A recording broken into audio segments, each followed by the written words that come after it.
Hey everybody, this is Jim at sb500chart.com, coming to you on Thursday evening, July 26, 2012. It's a little after 9 o'clock, so I want to get this done pretty quick. I think we can make fairly quick work out of today's chart. And but before we do so, I just, as always, need to remind you that the website and this video are for educational purposes only. Nothing stated at the site or in the video is intended to be used as investment advice.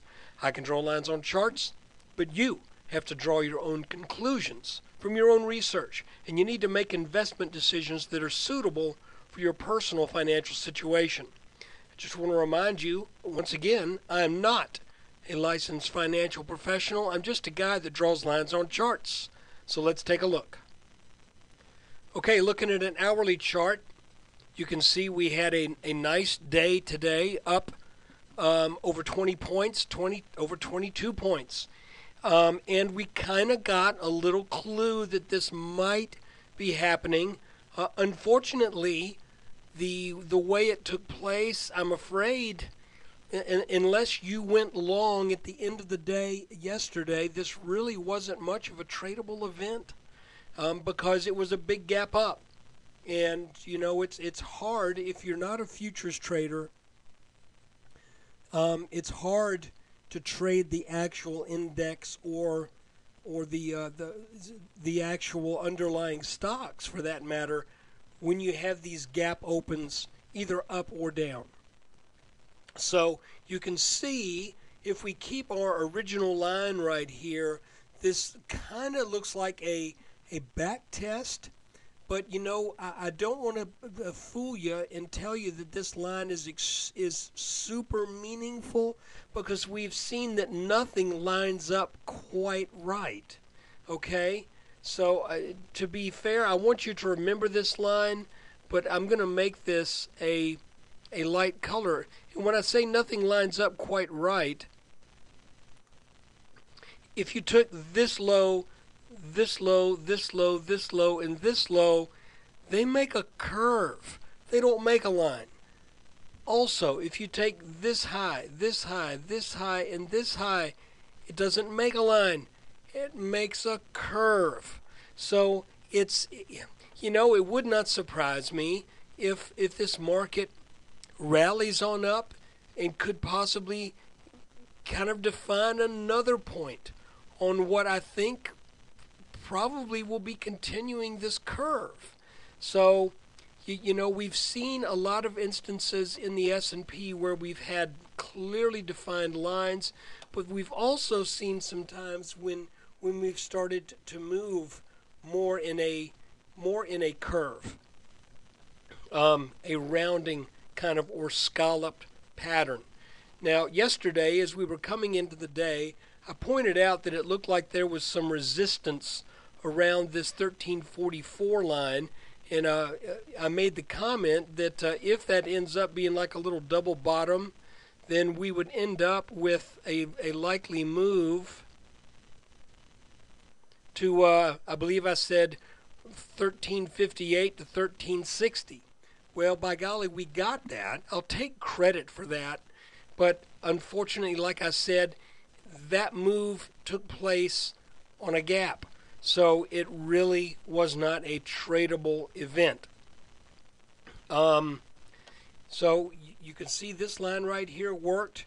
Once that broke, we got a back test, and then we zoomed up. Now the question, and by the way, you can see where twice today we tagged this line right here, but that's the line that I'm not putting a whole bunch of faith in, because I don't know. I don't know how well that's going to behave. And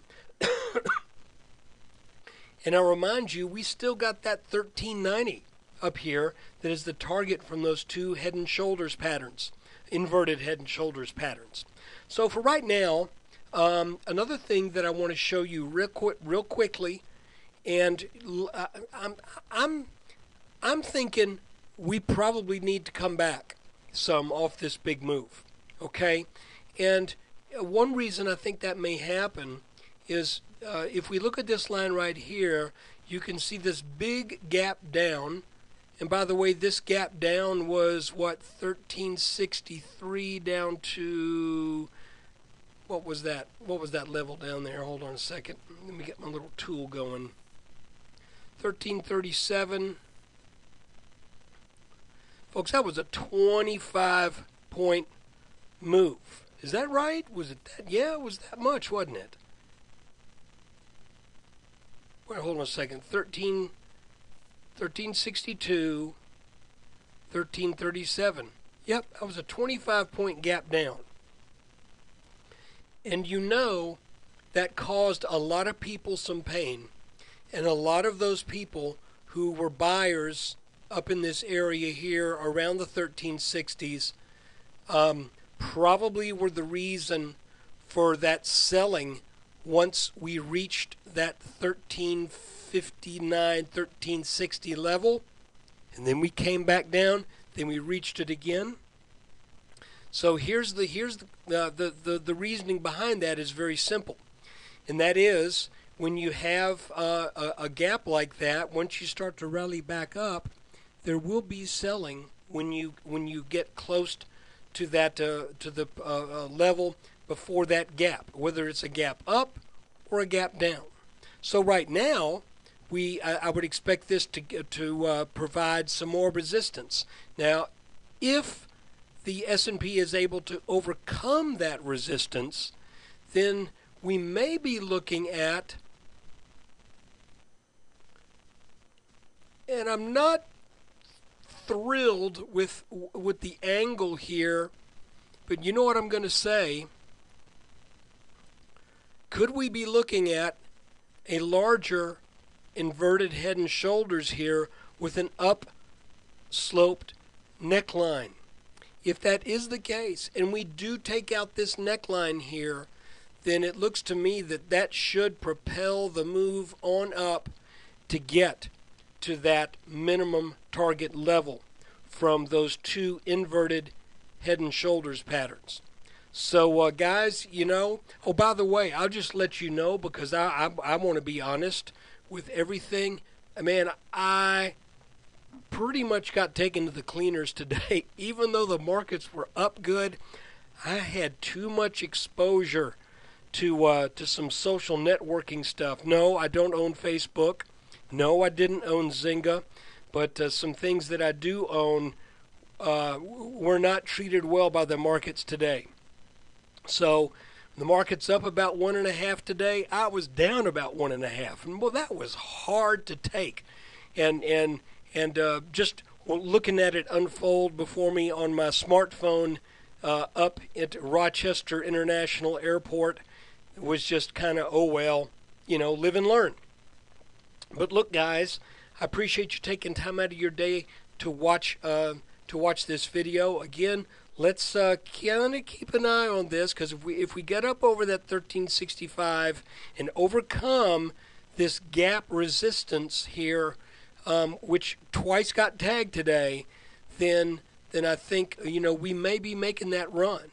But it also would seem to make a little bit more sense if that run's going to have staying power. You know, I'd kind of like to see a little bit more of a foundation built for that. But we shall see. One other little thing I can show you here, you know, when we were talking about these patterns, I made mention that this is kind of a double bottom. Well, some technicians might actually have measured this as a triangle reversal with almost a flat top, but it pretty much means the same thing. We do the measurement slightly differently. We go to the first reactive move right there. Come on.